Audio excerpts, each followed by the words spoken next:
আসসালামু আলাইকুম। এখন আমরা অঙ্ক কিভাবে লিখতে হয় শুদ্ধ দুইটা নিয়ম আমরা দেখাবো।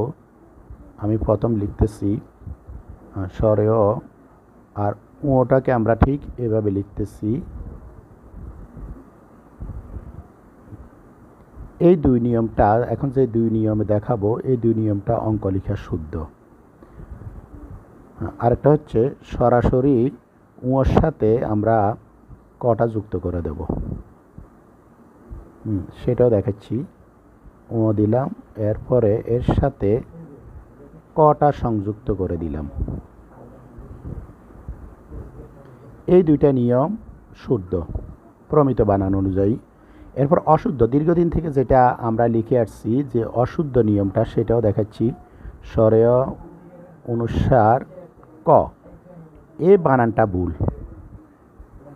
কোন লেখাটা উপরের শুদ্ধ নিয়মের কোন লেখাটা তোমাদের কাছে ভালো লেগেছে তা কমেন্ট বক্সে জানাবে। সবাইকে ধন্যবাদ। আসসালামু আলাইকুম।